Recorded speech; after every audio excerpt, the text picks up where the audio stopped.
Assalamualaikum warahmatullahi wabarakatuh. La hadratin Nabi Mustafa Habibil Murtada alihi wa sahbihi wa tabi'in wa tabi'in bi ihsan ila yaumiddin. Maila jami'an bi'al mursalin wa liya rasyidin wa syuhada as-salihin ila abaina wa ummahatina wa ajdatina wa jaddatina wa masyayikhina wa ta'at muslimin wa qadimihim wa mu'alifina Bitti nafa'ana qulu bima minal Fatihah. A'udzubillahi minasyaitonir rajim. Bismillahirrahmanirrahim. Alhamdulillahi rabbil alamin arrahmanir rahim maliki yaumiddin iyyaka na'budu wa iyyaka nasta'in ihdinas siratal mustaqim siratal ladzina an'amta 'alaihim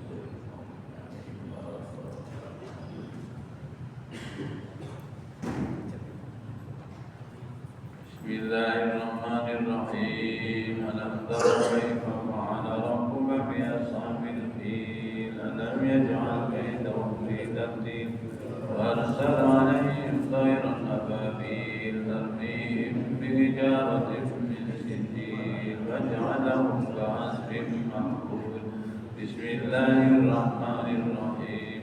Alam tara kaifa fa'ala rabbuka bi ashabil fil alam yaj'al kaydahum fi tadlil wa arsala 'alaihim tayran ababil tarmihim bi hijaratin min sijil waj'alahum ka'asfin ma'kul. Bismillahirrahmanirrahim. Alam tara kaifa fa'ala rabbuka bi ashabil fil ألم يجعل كيدهم في تضليل وأرسل عليهم طيرا أبابيل ترميهم بحجارة من سجيل فجعلهم كعصف مأكول. بسم الله الرحمن الرحيم. ألم تر كيف فعل ربك بأصحاب الفيل ألم يجعل كيدهم في تضليل وأرسل عليهم طيرا أبابيل ترميهم بحجارة من سجيل فجعلهم كعصف مأكول. بسم الله الرحمن الرحيم. ألم تر كيف فعل ربك بأصحاب الفيل ألم يجعل كيدهم في تضليل وأرسل عليهم طيرا أبابيل ترميهم بحجارة من سجيل فجعلهم كعصف مأكول. بسم الله الرحمن الرحيم. ألم تر كيف فعل ربك بأصحاب الفيل ألم يجعل كيدهم في تضليل وأرسل عليهم طيرا أبابيل ترميهم بحجارة من سجيل فجعلهم كعصف مأكول. بسم الله الرحمن الرحيم.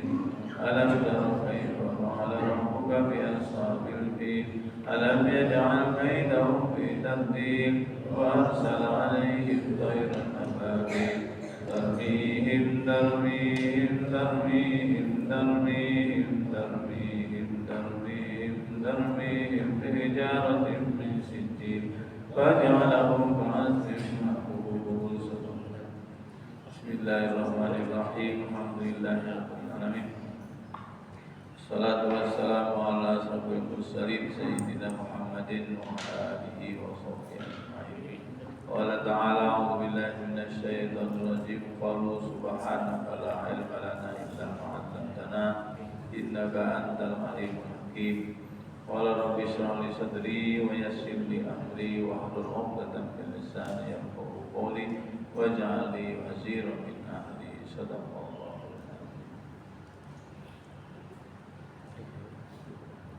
Para jamaah yang dimuliakan Allah, alhamdulillah kita masih bisa bertemu dalam jamaah subuh dan melanjutkan kajian-kajian kita. Inna ahsanal kalami kalamullah. Sungguhnya sebaik-baik kalam adalah kalam Allah. Wa khairul hadi huda Muhammadin sallallahu alaihi wasallam. Wa khairul huda Allah. Huda Rasulillah. Sebaik-baik petunjuk adalah petunjuk Rasulillah. Di Asmaul Husna itu Allah juga Al-Huda. Nama Muhammad salah satunya juga Al-Hadi. Allah Al-Hadi, Muhammad Al-Hadi. Petunjuk itu hakikatnya petunjuk Allah. Jadi hudallah, Allahu Al-Hadi hakikatan Rasul majazan bahasanya. Allah itu maha memberi petunjuk secara hakiki, dan Rasulullah itu memberi petunjuk secara majazi. Karena yang ditunjuk atau petunjuk Nabi Muhammad itu yang ditunjukkan adalah huda Allah. Kalau Allah memberi petunjuk berupa Al-Quran dan campur tangan Allah ke dalam qalbu manusia, Rasulullah memberikan petunjuk menjelaskan firman itu dan mengantarkan bagaimana supaya campur tangan Allah ke dalam dada manusia. Jadi orang belajar tauhid pasti itu menjelaskan kalam Allah. Jadi aspek tauhid. Orang belajar fikih pasti menjelaskan kalam Allah tentang hukum. Orang belajar tasawuf pasti menjelaskan kalam Allah aspek qalbiyah, aspek rohaniyah.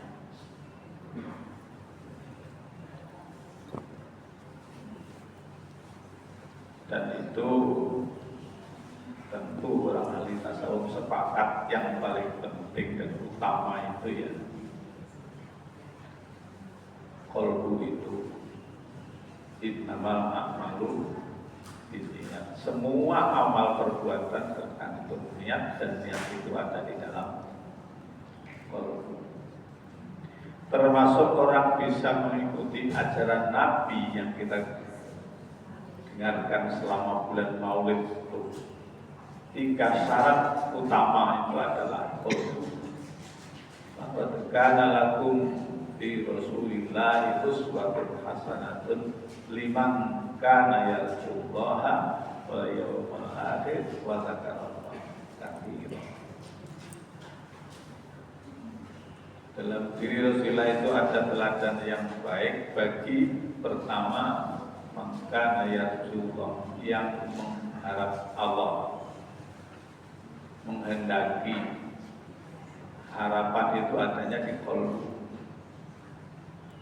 Amun muncul dalam bentuk doa atau ikhtiar itu nomor 2. Wal yaumal akhir, mengharap kehidupan akhirat. Sekali lagi harapan itu di qalbu. Wa dzakarallaha katsiran, dan ketiga mengingat Allah banyak-banyak. Mengingat itu yang paling utama adalah qalbu. Lisan itu kemudian nomor 2.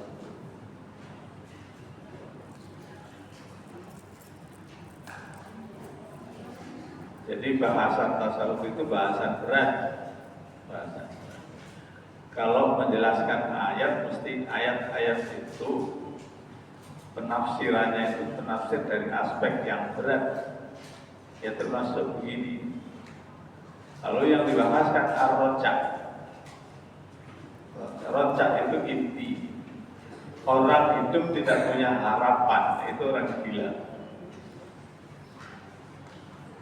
Nah yang hidup waras itu pasti punya harapan.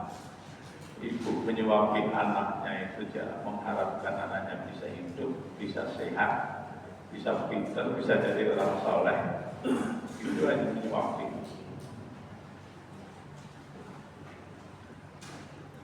Nah cuman lalu bertingkat. Mengharap itu ada yang harapannya itu duniawi, lalu perlu diluruskan. Nah tugas para sufi itu membersihkan diri, membersihkan qalbu dari harapan-harapan itu dari selain atau terhadap selain Allah. Jadi supaya murni hanya mengharap kepada Allah. Karena memang konsisten, ya karena butuh, ya karena stain. Hanya kepada Allah pertolongan, lalu hanya. Jadi tugasnya itu membersihkan qalbu, tidak mengharap kecuali Allah, tidak bersandar as-somad, kecuali Allah. Tidak ada al-wakil, menyerahkan diri kecuali Allah. Tugas membersihkan itu yang paling berat. Kita kan masih tergoda pikiran-pikiran ilmiah kan, ingin hidup nyaman harus duit banyak itu. Jadi harapannya itu ya Allah, tapi ya sugih gitu, duit gitu. Itu perjalanan hidup kita itu diuji seperti itu. Nah, mengharap Allah itu juga kelas-kelas. Yang paling umum rahmat. Nanti ampunan itu bagian dari rahmat Allah, rezeki juga bagian dari rahmat Allah. Dan cuman Al-Quran ini contohnya ideal juga. Kalau mengharap rahmat itu nggak santai-santai. Innal ladzina amanu wal ladzina hajaru wa jahadu fi sabilillahi ulaika yarjuna rahmatallah. Wallahu ghafurur rahim. Al-Baqarah 18. Orang yang beriman, walladzina hajaru, orang yang berhijrah, wa jahadu, kemudian jihad fi sabilillah, ulaika yarjuna rahmatallah. Mereka itu mengharap rahmat Allah. Jadi mengharap itu meninggalkan rumah. Berat loh. Di contoh Al-Quran ini contoh ideal. Meninggalkan rumah, hijrah, jihad, nyawa ya.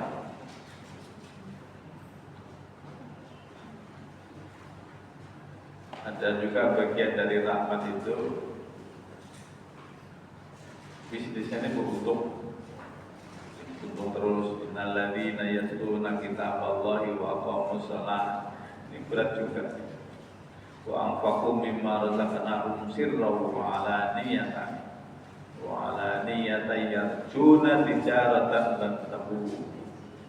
Sungguhnya orang yang membaca Al-Quran, mendirikan sholat, menginfakkan hartanya baik rahasia maupun terang-terangan, mereka itu yarjuna tijaratan lan tabur. Mereka itu menghendaki atau mengharapkan beruntung dalam bisnis ini. Jadi untuk bisnis ini ya di samping usaha lahiriah, dia banyak baca Quran, mendirikan sholat, menyinfak. Nah, kalau para sufi itu lebih tinggi dari itu. Yang diharapkan itu bukan pemberian, tetapi yang memberi. Kalau di akhir surat Kahfi itu, mengkana yarju liqa rabbih fa ya'mal amalan sholihan wa la yusyrik bi ibadati rabbih. Bertemu Allah. Kalau orang pacaran itu atau orang suami istri yang ada baru masih anak-anaknya,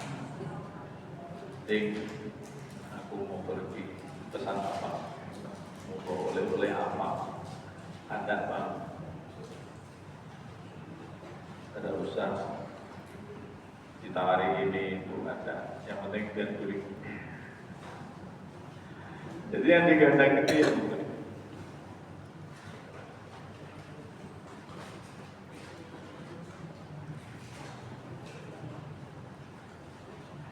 Tapi ya bagaimana latihannya? Yang pertanyaan itu latihannya itu bagaimana supaya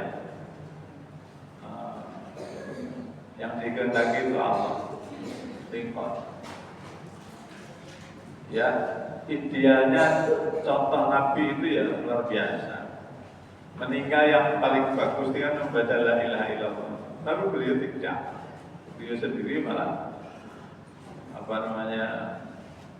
Ar-Rafiq Al-A'la. Itu kalimat terakhir.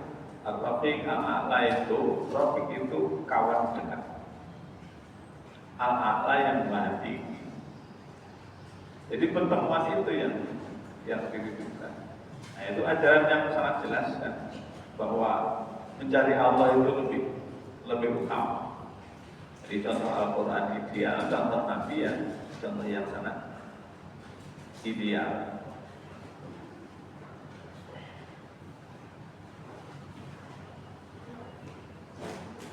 Nah, ya caranya yang mengikuti Nabi. Yang terakhir itu penting. Yang tiga syarat orang mengikuti Nabi itu menghendaki Allah, menghendaki kehidupan akhirat, dan wadzakarallaha katsiran. Zikir yang banyak itu, nah gini, orang sufi itu juga kadang aneh-aneh. Tapi yang dilihat yang optimal. Zikir yang banyak, menzikir itu kan yang paling utama kan sholat. Sholat itu 5 waktu. Lalu mereka bertanya, mengapa wajib sholat 5 waktu itu diawali kisahnya itu dengan perintah 50 sholat?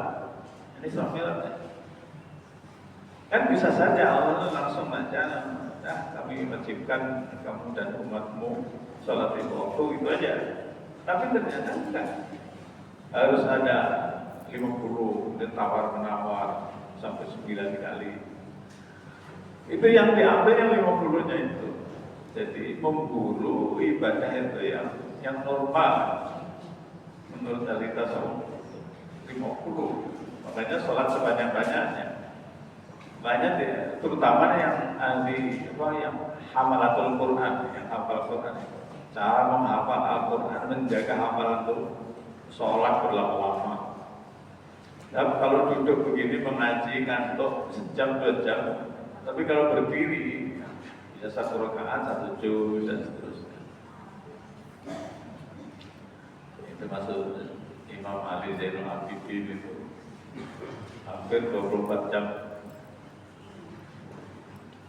Tapi ya tidak setiap hari. Itu kan kalau malam itu kan membawa sarung di kandung diberikan kepada fakir miskin, sudah hampir setiap malam.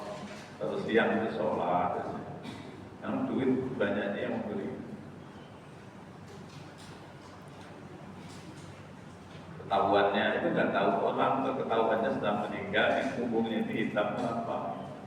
Padahal di sholat disebut as-sajjad, banyak sujud, banyak sholat, sholat mutlak. Jadi yang berat-berat itu.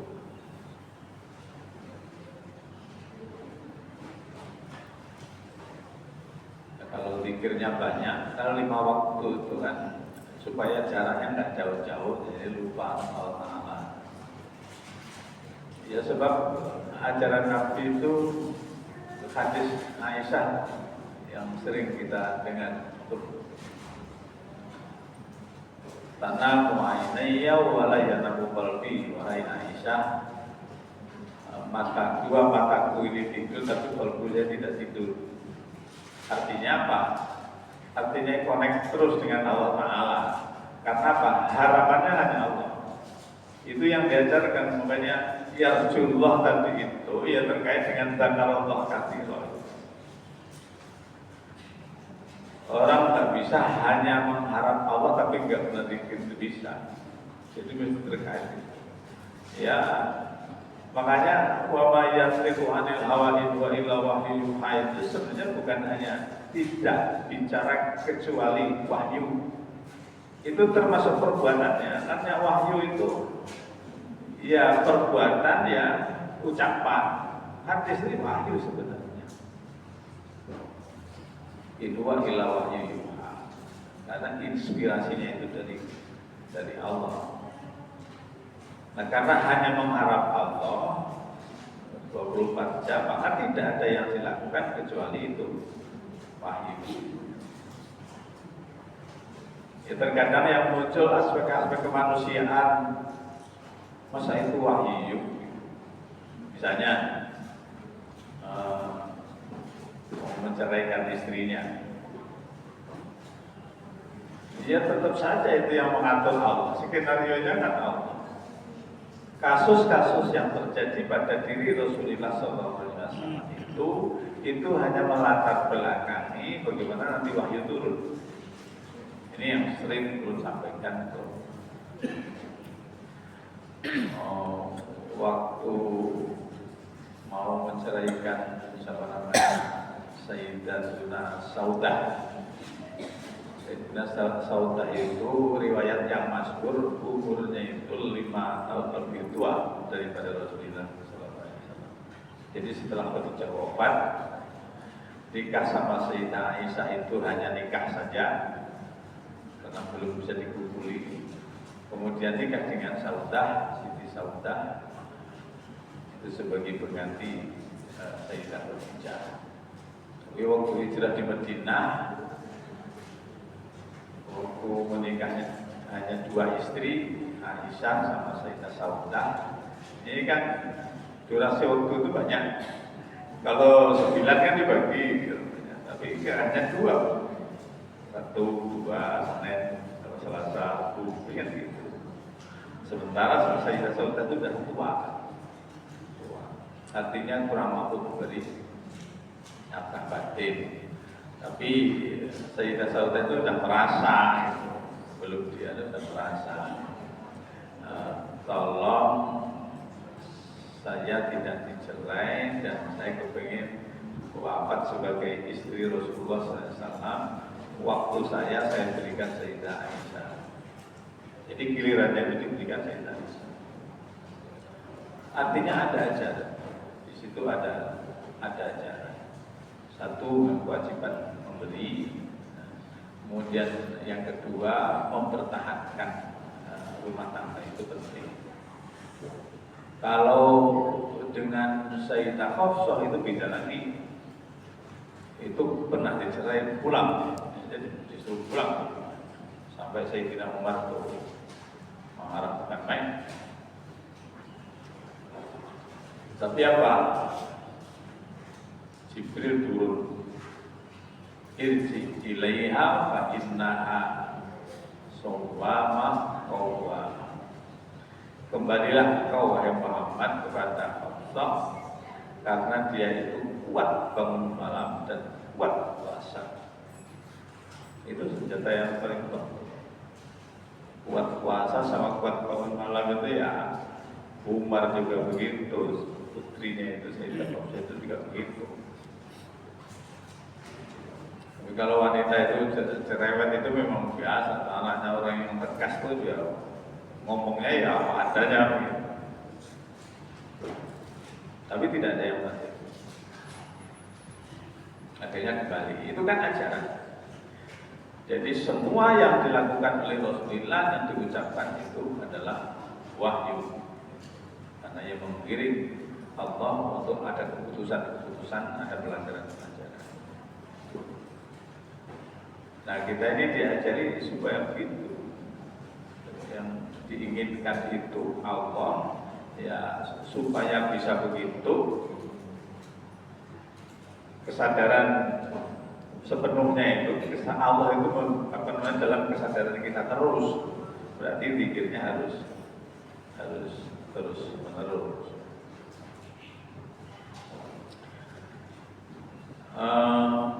Ada mengharap yang menjadi tekanan Rasulullah SAW. Tentu yang ditekankan Rasulullah itu adalah yang difirmankan oleh Allah Subhanahu wa Ta'ala.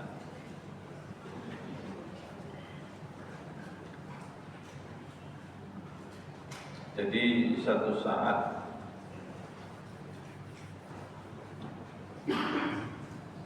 Sauban Maula Rasulullah sallallahu alaihi wasallam menceritakan, sami'tu Rasulullah sallallahu alaihi wasallam ma'uhibbu anali ad-dunya wa mafiha bihadil ayat.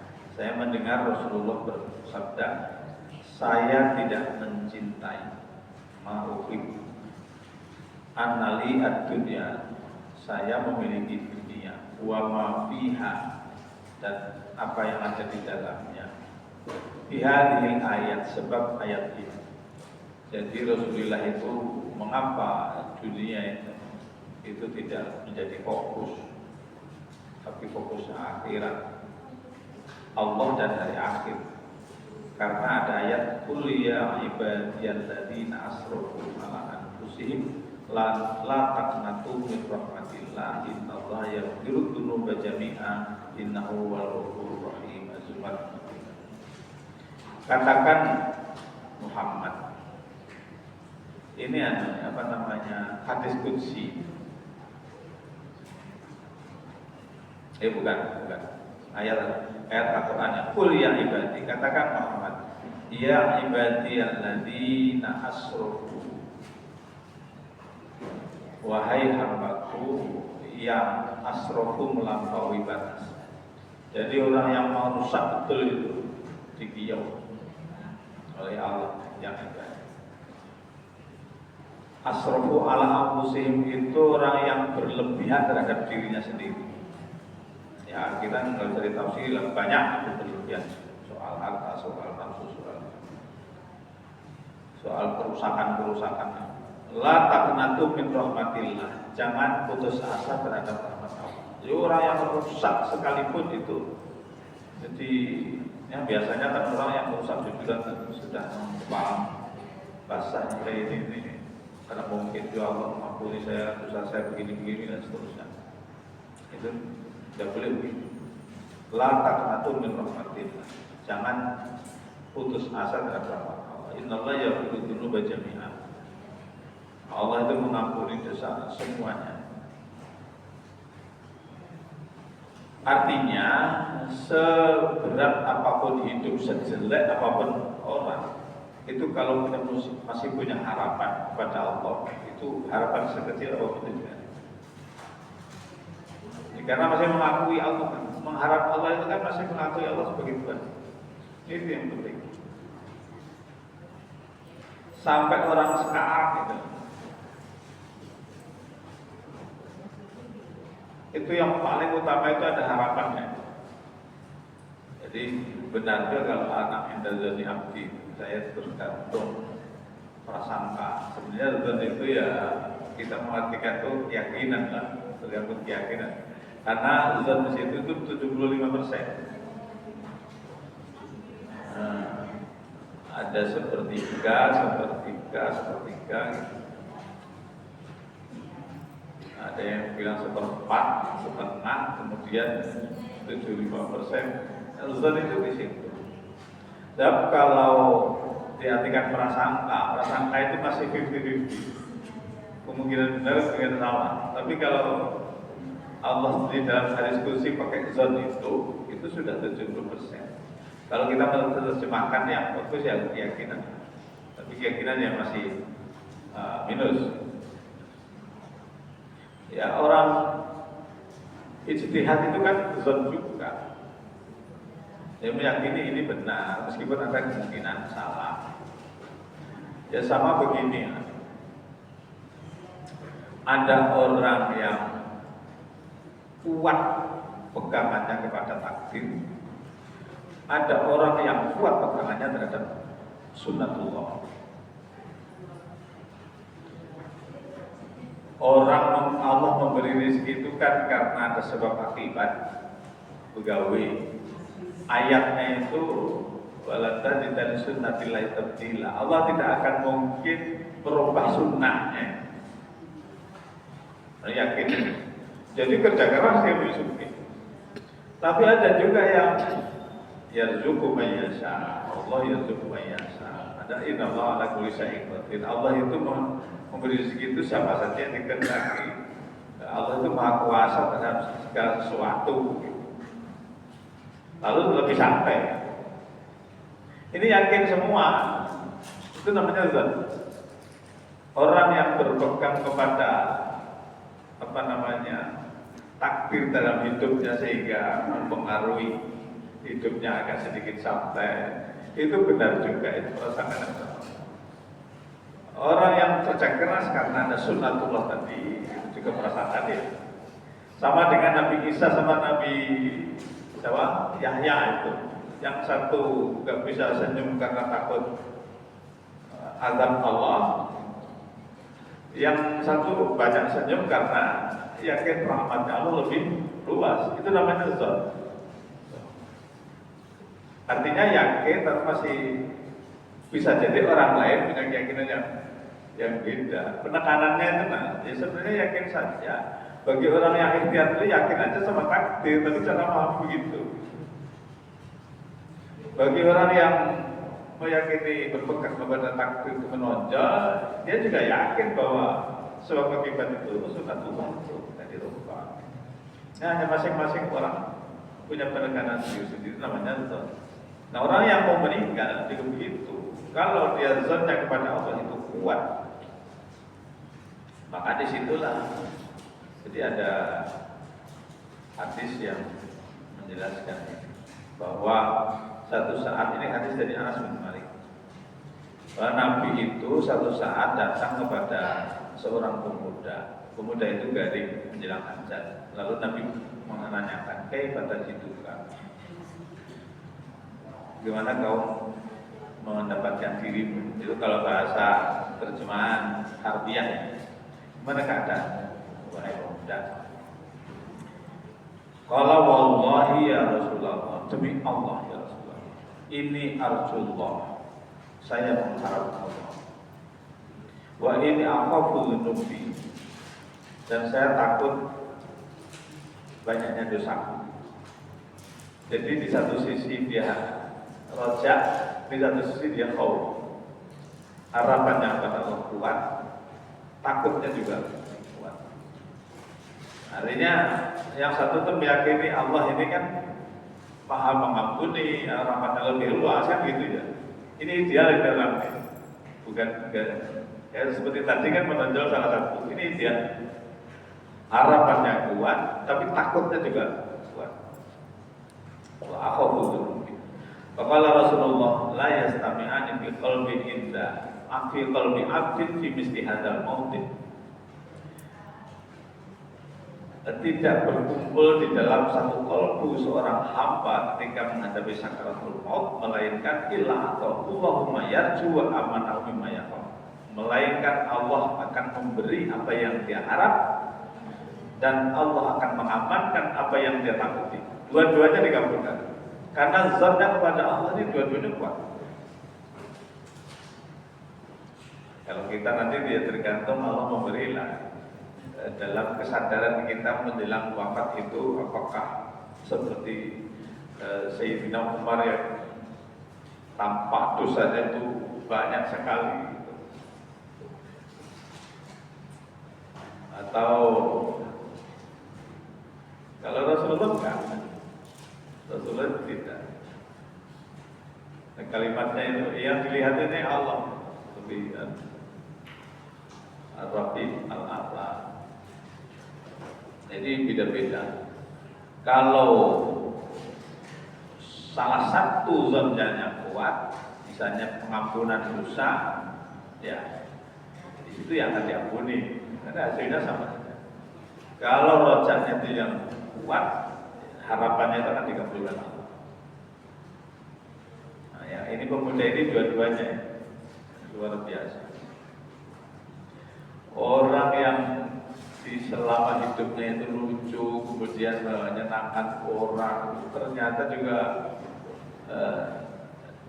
dalam syairnya mengubah hal itu ya, menonjol takutnya juga kepada Allah. Iya, bacaan ilah-ilah itu si siapa Abu Nawas. Ilahi ilastulil firdausi Allah, itu kan sebenarnya yang menonjol itu kan takutnya karena dosanya. Di bait-bait yang bawah itu ada bimis lu'adatin limali wa dhabbi zaidun kaifa timali. Dosaku seperti pasirnya, orang pada pasir, dan dosaku bertambah bagaimana kami menanggung. Lalu harapan yang kuat ini, ilahi abdukal asi ataka mukirran bin zunubi wa fadaka. Itu harapan yang kuat benar. Tuhanku, hambamu yang banyak maksiat ini datang dengan memikul dosa yang mohon harap diampuni, tak akan. Wa in taghfir fa anta lidzaka ahlu wa in tatrud faman narju siwaka. Jika engkau ampuni, engkau ahlinya mengampuni. Tapi jika engkau buang untuk aku, kepada siapa lagi kami mengharap? Itu harapannya kan? Ada harapan, tapi harapan ampunan. Jadi di dalamnya ada takut. Itu juga dua-duanya. Ini rata-rata ulama seperti itu. Mudah-mudahan kita ada manfaatnya. Kita dibimbing oleh Allah Subhanahu Wa Taala untuk bisa punya harapan yang kuat, sekaligus rasa takut ini juga didengar oleh Allah Subhanahu Wa Taala. Ya Rabbi bil Mustafa baligh maqasidana waghfir lana madaya wasi'al karami. Ya Rabbi bil Mustafa baligh maqasidana waghfir lana madaya wasi'al karami. Ya Arhamar Rahimin, Ya Arhamar Rahimin, Ya Arhamar فرج على المسلمين. فاتحة. يا رب يا رب العالمين. الصلاة والسلام على أشرف المرسلين سيدنا محمد وعلى آله وصحبه أجمعين. اللهم بالحق أنزلت القرآن وبالحق نزلنا ومعظم رحمتنا فيه واجعله وشفاعة صدري. اللهم زين به لساننا وجمل به أجسادنا وأصلح بأعمالنا واغسل بأخلاقنا وتقبل بدعانا واقض بحوائجنا يا قاضي الحاجات يا مجيب الدعوات يا مجيب النبات يا أرحم الراحمين واجعله لنا إماما ونورا ورحمة. اللهم ذكرنا منكم ما نسينا وجعلنا وجعلنا تلاوته وعنا عليه واغفرنا مع النبي صلى الله عليه وسلم. يا ربنا آتنا في الدنيا حسنة وفي الآخرة حسنة وقنا عذاب النار. سبحان ربك رب العزة عما يصفون وسلام على المرسلين والحمد لله رب العالمين.